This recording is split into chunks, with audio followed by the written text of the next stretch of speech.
So before I forget, I was going to tell you my top 3 or favorite 3 bikes that I've ridden so far, and that would have to be, this might be surprising to some of you.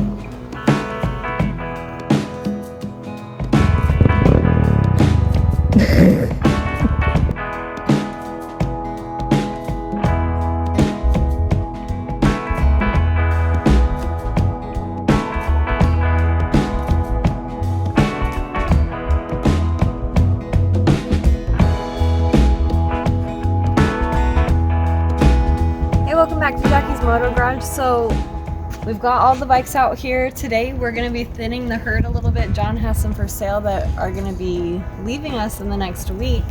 So I thought I would get all the bikes out here today and kind of go over and I guess rank the bikes from what I believe is the best beginner bike to maybe the harder beginner bike. As many viewers have pointed out, I'm definitely in a unique position where I'm able to try all of these different bikes, and I know that that's not usually the case for people, especially if you're a beginner rider. So this is completely my opinion. This is from my experience riding each of these bikes. I will let you know what I didn't like about the bikes, what I did like about them, about these bikes, and why I put them in this order. And maybe at the end I will give you my top 3 bikes that I absolutely love out of this collection, so make sure you stay tuned for that. Okay, so I'm going to be starting with the easiest bike for me, and then I will work my way up to the toughest one. So we're going to start with the good old Kawasaki Vulcan. This one was great for me. It was perfect. It sits low to the ground. It was easy to maneuver around. The shifting was a breeze. I was very comfortable on this bike, and it was able to it helped me build more confidence in my riding ability. So this one I think is probably one of the best beginner bikes that you could get for yourself. When we first got this bike, I was very reluctant to even give it a shot because it wasn't really the style that I would choose for a bike. But as many people have commented, you can't always start with your dream bike, and you've just got to start with one that you're comfortable with, one that helps you build confidence, and that you're going to enjoy riding.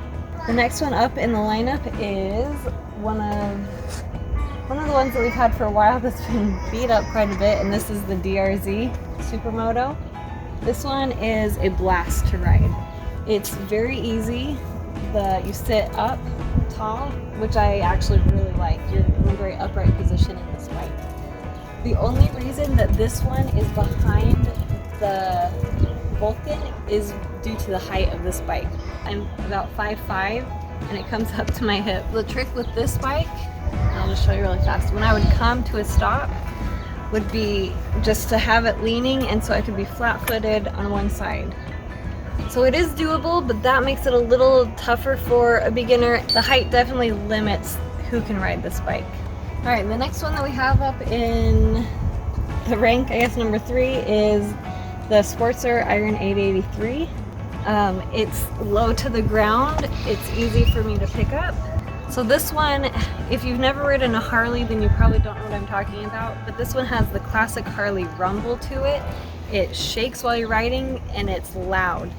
If you look back to my first ride on this bike, you can hear the excitement in my voice. In my eyes, this is what a motorcycle should feel like. It might be a little top heavy, but it wasn't an issue for me. I really liked it a lot. And a great thing about this bike is that it's not overly powerful. Alright, so the next bike that we have up is the XSR700, and this, one of the bikes that I was more intimidated to ride just by looking at it, but once I sat on it, it was actually very surprisingly light. So this is a very nimble bike, very easy to control, very lightweight bike. The only thing that scared John a little bit was if you crack the throttle on accident, you're going to bring it up on one wheel. So that is a turn off to a beginner, but other than that, I feel like this is a really great bike. Next up we have the CV1100. The size of it alone seemed kind of intimidating, but once I hopped on this one, I was very surprised with how easy it was to maneuver around. So even though this one looks a little bit bigger than the other ones, it's very well balanced, it's very, very smooth.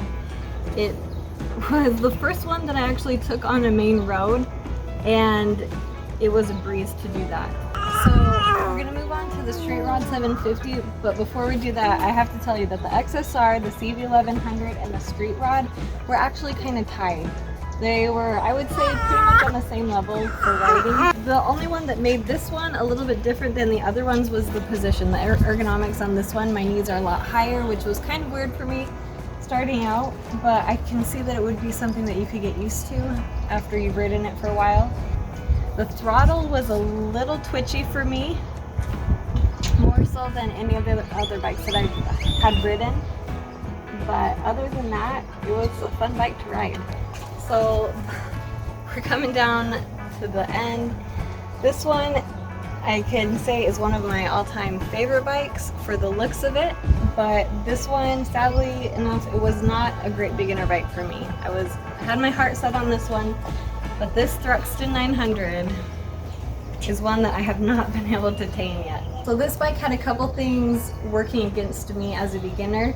The weight, how top heavy it is, and then the more aggressive position. Just the handling was a little more awkward with the ergonomics more than any of the other bikes that I've ridden. So we're coming back into the garage for the bike that was the toughest for me. And this might just have to do with my size. Maybe you're a beginner and you're taller than I am and you can hop on this with no problem. The clutch was extremely hard for me to pull in, and it just wanted to move even holding it all the way in. So this bike, as you can see, is not stock. So maybe with the stock clutch and at the stock height, it would be a little bit easier for me, but I'm still not positive that this would be a great one for me. Still a little bit more intimidating than the other bikes that I've ridden so far. So some of you may be wondering why I didn't mention the Grom. So this bike might be arguably the best beginner bike because of the size of it, and it's very easy to maneuver. But if you are planning on doing any kind of commuting or going on the freeway, then I would not suggest this bike because it just can't get up to speed. It is a fun one to roll around on and to get your feet wet in the world of it's not one that you can really progress with. Where these other ones, you might be a little bit intimidated at first, but you will be able to grow with these bikes and have fun on them. So as you can see, there are so many bikes that you can choose from, so many different things that go into making a decision on which bike is best for you. The best thing that I can tell you to do is go sit on some bikes, try some out, see what works best for you.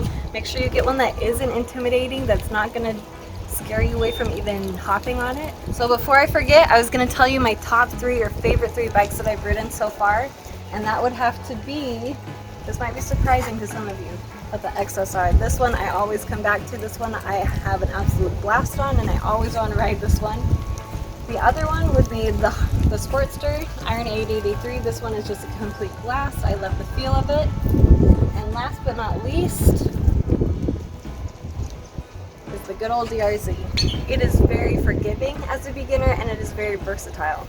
You can take this thing off-road and have just a complete blast with it. Even though I haven't taken it off-road yet, there is that possibility, and I look forward to the day where I can take this one off-road. Hopefully this gives you a little bit of insight into what might be a great beginner bike for you. Make sure you like and subscribe, and I'll catch you on the next one.